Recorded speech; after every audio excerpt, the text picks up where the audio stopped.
Hello बच्चों, आज हम पढ़ेंगे एम्ब्रियोलॉजी का लेक्चर 2। लेक्चर 1 में हमने पढ़ा इंट्रोडक्शन, डेफिनेशन, हिस्ट्री और अब हम स्टार्ट कर रहे हैं प्रीफॉर्मेशन थ्योरी। तो प्रीफॉर्मेशन थ्योरी में स्टार्ट करने से पहले मैं बता देती हूँ प्रीफॉर्मेशन थ्योरी क्या होती है, इसका मतलब क्या होता है और किसने दी। हम इसमें 3 चीज़ें पढ़ेंगे। तो प्रीफॉर्मेशन शब्द की अगर हम बात करें तो प्री का मतलब होता है पहले, जहां पर भी प्री आ जाए उसका मतलब होता है कि वो पहले की बात कर रहा है। इसके फॉर्मेशन के यानी निर्माण के पहले की बात कर रहा है। वो इसके निर्माण के पहले क्या होता है उस थ्योरी की, वो उसकी थ्योरी दी गई है। तो पढ़ते हैं। 17वीं शताब्दी के मध्य में हॉलैंड के एक वैज्ञानिक स्वेमरडेम ने यह प्रस्तावित किया कि जनन कोशिकाओं में पूर्व रचित भ्रूण या वयस्क का लघु रूप उपस्थित होता है। मतलब जो हॉलैंड के एक साइंटिस्ट थे उन्होंने बताया कि जो जनन कोशिकाएं होती है इनको जर्म सेल बोलते हैं, पीजीसी यानी प्राइमरी जर्म सेल। इनसे क्या बनता है, ओवम बनता है और स्पर्म बन जाता है। तो ये बताया गया इन्होंने कि जो ओवम और स्पर्म होते हैं इनमें पूर्व रचित पहले से ही इनमें क्या पाया जाता है, इनका लघु रूप पाया जाता है। किनका, भ्रूण का। मतलब भ्रूण कैसा दिखने वाला है, एम्ब्रियो कैसा दिखने वाला है या फिर वयस्क कैसा दिखने वाला है, उसकी जो स्ट्रक्चर होती है वह पहले से ही इसमें प्रेजेंट होती है, जनन कोशिकाओं में प्रेजेंट होती है। तो ये बात बोली गई है, इन्होंने प्रस्तावित किया कि जनन कोशिकाओं में पूर्व रचित भ्रूण या वयस्क का लघु रूप उपस्थित होता है। अगर ये है लघु रूप यानी ये छोटा रूप कि सिर्फ अगर इंसान में प्रेजेंट हो, मानव में प्रेजेंट हो, यानी मानव में इस रूप को होमनक्यूलस कहा जाता है। होमनक्यूलस, ये क्वेश्चन पूछ लिया जाता है कॉम्पिटिटिव एग्जाम में या फिर एक नंबर में थ्योरी में पूछ लिया जाता है कि होमनक्यूलस क्या होता है। तो ये बताना है हमें, जो मानव होता है उसका जो भ्रूण में पहले से जो रचित, जनन कोशिकाओं में पहले से जो रचित संरचना होती है उसको होमनक्यूलस बोला जाता है।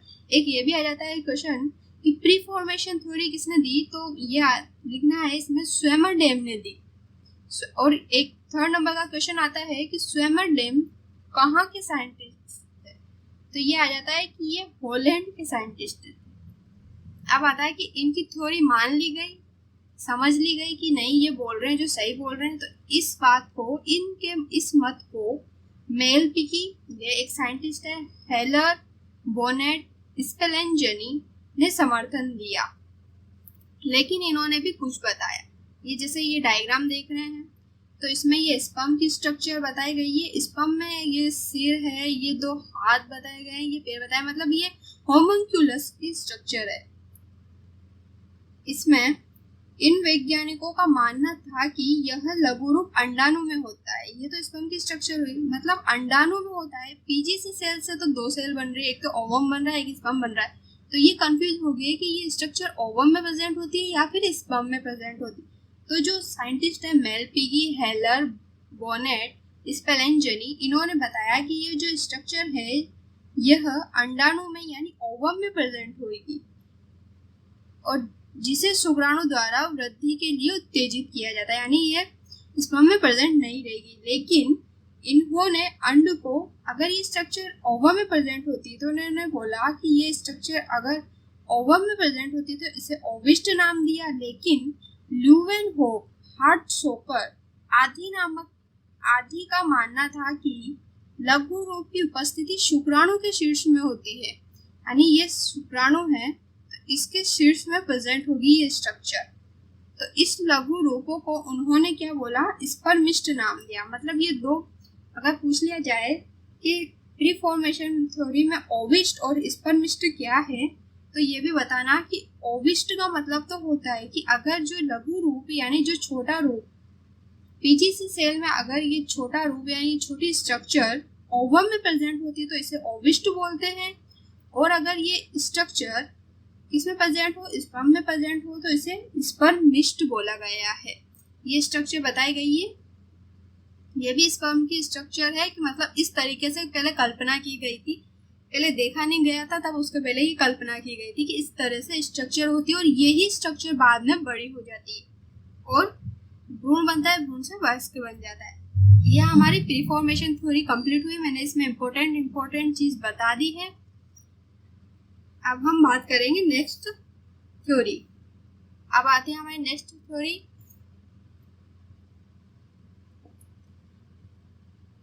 थ्योरी ऑफ एपिजेनेसिस यानी अनुजनन सिद्धांत। ये क्या है? कैस्पर फ्रेडरिक वुल्फ एक साइंटिस्ट आए, इन्होंने एक बुक लिखी, ने एक पुस्तक लिखी, थ्योरिया जेनरेशन प्रकाशित की। इनके मतानुसार मुर्गी के अंडे में चूजों का पूर्व रचित लघु रूप नहीं होता है। लेकिन हमने बात करी प्रीफॉर्मेशन थ्योरी की, तो उसमें तो बताया गया है कि लघु रूप होता है। लेकिन बाद में थ्योरी बनी एपिजेनेसिस की, तो उसमें वुल्फ ने बताया कि नहीं, ये मुर्गी में नहीं होता है। इन्होंने एक्सपेरिमेंट किया था मुर्गी के ऊपर। इन्होंने क्या एक्सपेरिमेंट किया था वो बुक में नहीं है, मैं बता देती हूँ कि इन्होंने अंडा लिया मुर्गी का, उसके ऊपर मोम लगाया और उसको वैसा एनवायरनमेंट दिया जैसा उस अंडे को चाहिए था, और उसकी धीरे धीरे जैसा उसमें डेवलपमेंट होता गया वैसे वैसे उसकी स्टडी करी गई। उन्होंने मुर्गी के भ्रूण के अध्ययनों के आधार पर प्रमाणित किया कि मुर्गी का निर्माण अंडे में नए अंगों के उत्तरोत्तर परिवर्तन से होता है। इस उत्तरोत्तर नव निर्माण को अनुजनन या पशुजनन यानी एपिजेनेसिस कहा जाता है। एपिजेनेसिस की भी मैं बताऊं तो जो जहां पर भी जेनेसिस आ जाता है उसका मतलब भी फॉर्मेशन से ही होता है। जैसे मान लो आ गया स्पर्मेजेनेसिस, तो वहां पर भी क्या है, जेनेसिस यानी स्पर्म का फॉर्मेशन। ऊजेनेसिस क्या आया, जेनेसिस आया यानी ओवम का निर्माण। तो इसमें अनुजनन या पशुजनन कहा गया है। जोहन फ्रीडरिच मेकर ने इस मत को समर्थन दिया। तो ये थ्योरी हमारी कंप्लीट होती है। दो थ्योरी, ये बीएससी में पूछी जाती है, कहाँ पर भी कंपटीशन का एग्जाम हो उसमें ये दोनों थ्योरी पूछी जाती है। अब हम थर्ड, इसमें इस थ्योरी में इम्पोर्टेंट ये आता है कि ये इनकी बुक का नाम पूछ लिया जाता है। तो थ्योरिया जनरेशन नाम याद रखना है। वुल्फ की एक बुक थी, इसका नाम था थ्योरिया जनरेशन। और इन्होंने क्या दिया, इन्होंने बताया कि मुर्गी के अंडे में चूजों के पूर्व रचित लघु रूप नहीं होता है, लेकिन प्रीफॉर्मेशन थ्योरी में बताया था कि पहले होता है। और फिर वुल्फ ने बताया, उन्होंने बताया कि मुर्गी के भ्रूण के अध्ययनों के आधार पर प्रमाणित किया गया कि भ्रूण का निर्माण अंडे में नए अंगों के उत्तरोत्तर परिवर्तन से होता है। मतलब धीरे धीरे उसके अंग बनते हैं, सेल बनती है, टिश्यू बनती है, जब जाकर उसमें क्या होता है, अंगों का निर्माण होता है, भ्रूण बनता है। इस उत्तरोत्तर नव निर्माण को ही एपिजेनेसिस कहा गया है। जॉन फ्रीडरिच मेकर इसके सपोर्ट में रहे। उन्होंने माना नहीं, जो ये साइंटिस्ट बता रहे हैं वुल्फ, ये सही है।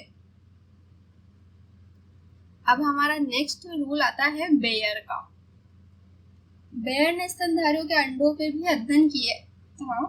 इन्होंने बताया कि कार्ल अंसर्ट वॉन बेयर, इनका पूरा नाम है कार्ल अंसर्ट वॉन बेयर। इनका ये कब जिए कब मरे ये भी इसमें बताया गया है। तो कार्ल अंसर्ट वॉन बेयर को आधुनिक भ्रूणिकी का जनक यानी कि फादर ऑफ मॉडर्न एम्ब्रियोलॉजी माना जाता है। बेयर ने बताया कि प्राणियों के बड़े समूह के सामान्य लक्षण भ्रूण में अपेक्षाकृत पहले प्रकट होते हैं। मतलब जो भी प्राणी होते हैं बड़े समूह, जैसे ह्यूमन हुआ, कुछ भी ले लो, तो उनमें जो लक्षण होते हैं भ्रूण में वो पहले नॉर्मल बनते हैं, फिर बाद में उनमें विशिष्ट लक्षणों का परिवर्तन बाद में होता है। इस रूल को बेयर रूल कहा गया। ये बेयर ने बताया, इस वजह से इनका नाम दिया जाता है कि बेयर का रूल। फिर एक बार फिर पढ़ती हूँ, कार्ल अंसर्ट वॉन बेयर को आधुनिक भ्रूणिकी का जनक माना जाता है, यानी फादर ऑफ मॉडर्न एम्ब्रियोलॉजी बोला गया। बेयर ने बताया कि प्राणियों में बड़े समूह के सामान्य लक्षण भ्रूण में अपेक्षाकृत पहले प्रकट होते हैं तथा प्राणी के विशिष्ट लक्षणों का परिवर्तन बाद में होता है। मतलब मान लो जैसे ह्यूमन है, तो उनमें जब भ्रूण बनता है तो उनमें पहले क्या होता है, वो मछली के जैसे दिखता है, किसी और की तरह दिखता है, जैसे प्रोटोजोआ, पोरिफेरा, सिलेंट्रेटा, इन सब की तरह वो धीरे धीरे दिखता है, फिर बाद में उसकी स्ट्रक्चर बनती है। अब हमारा फोर्थ रूल आता है पुनरावर्तन सिद्धांत या जाति आवर्तन नियम ये एक ही है। मूलर व हीकल ने बेयर के नियम को जैव विकास की दृष्टि से व्याख्या की और पुनरावर्तन सिद्धांत प्रस्तुत किया। इन्होंने क्या किया कि जो बेयर का रूल था उसको पढ़ा, उसको समझा, लेकिन उसको जैव विकास की दृष्टि से व्याख्या की, उसको जैव विकास की दृष्टि से समझा और समझाया। इनके अनुसार प्राणी के परिवर्धन में प्राचीन लक्षण पहले तथा अवांछित लक्षण बाद में प्रकट होते हैं। अर्थात परिवर्धन प्रक्रम जाति के विकास प्रक्रम की पुनरावृत्ति यानी ऑन्टोजेनी और व्यक्तिवृत्ति, यानी ऑन्टोजेनी को व्यक्तिवृत्ति बोला जाता है और पुनरावृत्ति को ऑन्टोजेनी, रेसिपिटुलेशन, टुलेटेड, फाइलोजेनी का अर्थ पूर्व प्राणी के निर्माण में परिवर्तनों का अध्ययन है। मतलब इन्होंने बताया कि जो बेयर ने बताया उसी को आगे समझाया। इन्होंने बताया कि इनमें प्राणी में जो परिवर्तन होता है वो प्राचीन लक्षण पहले आते हैं। जैसे प्राचीन लक्षण से ये मैंने बताया सिलेंड्रेटा, टिनोफोरा जो भी हैं, इनके लक्षण जो होते हैं मतलब निम्न स्तर के जो जीव होते हैं उनके लक्षण पहले बनते और जो बाद में कोडेटा के जो लक्षण होते हैं वह बाद में प्रकट होते हैं। अर्थात परिवर्तन प्रक्रम जाति के विकास प्रक्रम की पुनरावृत्ति व्यक्तिवृत्त का अर्थ पूर्व प्राणी के निर्माण के परिवर्तनों का अध्ययन है। जबकि इसमें बताया गया फाइलोजेनी की डेफिनेशन इसमें दी गई है, किसी जाति के ऐतिहासिक तथा विकासीय यानी इवोल्यूशनरी परिवर्तन को क्या बोला जाता है जातिवृत्तीय यानी फाइलोजेनी कहा जाता है। वैज्ञानिकों ने पुनरावर्तन सिद्धांत का रूपांतरित रूप जाति आवर्तन नियम के रूप में रखा। इसके अनुसार ontogeny is a shortened and modified recapitulation of phylogeny. यहाँ तक समझ में आ गया सबको? अब हम पढ़ते हैं germ layer concept. Germ layer समझ में आता है, इसका कॉन्सेप्ट हम पढ़ने वाले हैं। 18वीं शताब्दी के अंत में स्पेलेंजानी द्वारा मेंढक के युग्मनज के विदलन को पहली बार देखा। जब मेंढक का अंडे से मेंढक बन रहा था तो उस जाइगोट के विदलन को पहली बार देखा था। किसने? स्पेलेंजानी एक साइंटिस्ट है जिन्होंने 18वीं शताब्दी के अंत में मेंढक के युग्मनज के विदलन को पहली बार देखा। पांडलर ने मुर्गी के भ्रूण में एक्टोडर्म को देखा, एंडोडर्म को देखा, मीजोडर्म नामक 3 जनन स्तरों के निर्माण का वर्णन किया तथा बताया कि सभी उत्तकों एवं अंगों का परिवर्तन इन्हीं जनन स्तरों से होता है। मतलब जो ये जनन स्तर बताए, 3 जनन स्तर बताए, एक्टोडर्म, एंडोडर्म और मीजोडर्म, ये तीनों जनन स्तरों का निर्माण का वर्णन किया तथा सभी उत्तकों एवं अंगों का परिवर्तन इन्हीं जनन स्तरों से होता है। जितने भी जीव होंगे उन सब में, जो भी बड़े जीव होंगे उन सब में ये तीनों स्तर पाए जाएंगे। कोवेलवस्की व एम्फिओक्सस ने इन जनन स्तरों के परिवर्तन का अध्ययन किया, आगे समझा फिर उन्होंने बताया कि जो युग्मनज पहले एक स्तरीय कोरक में परिवर्तित होता है, कोरक यानी ब्लास्टुला में परिवर्तित होता है, जो फिर अंतर्वलन द्वारा द्विस्तरीय यानी गेस्टुला में बदल जाता है। पहले ब्लास्टुला, जाइगोट से ब्लास्ट, उसमें क्लीवेज होता है, क्लीवेज से इसमें बना ब्लास्टुला से गेस्टुला बनता है। अब यह प्रमाणित हो चुका है कि सभी प्राणियों में परिवर्तन का यही प्रक्रम रहता है। यानी जर्म लेयर कॉन्सेप्ट ये इम्पोर्टेंट कॉन्सेप्ट होता है, ये हर जगह पूछ लिया जाता है कि ये क्या होता है, किसने दिया और किसने माना, ये नाम याद रख लेना है। Spelling germ. अब लास्ट हमारा है वीडियो का लास्ट थ्योरी, जनन द्रव्य सिद्धांत। सबसे पहले तो जनन द्रव्य क्या होता है, यानी जर्म प्लाज्म क्या होता है। ये जेनेटिक प्लाज्म होता है, यानी हेरिडिटी मटेरियल होता है। ऑगस्ट विज़मैन ने जनन द्रव्य सिद्धांत प्रतिपादित किया। इसके अनुसार प्राणी का शरीर दो प्रकार की कोशिकाओं से बनता है। सबसे पहले तो जनन कोशिकाएं यानी जर्म सेल, वह कायिक कोशिका यानी सोमेटिक सेल। इसके अनुसार प्राणी का शरीर दो प्रकार की कोशिकाओं से बनता है। पहली होती है जनन कोशिका, दूसरी होती है कायिक कोशिका।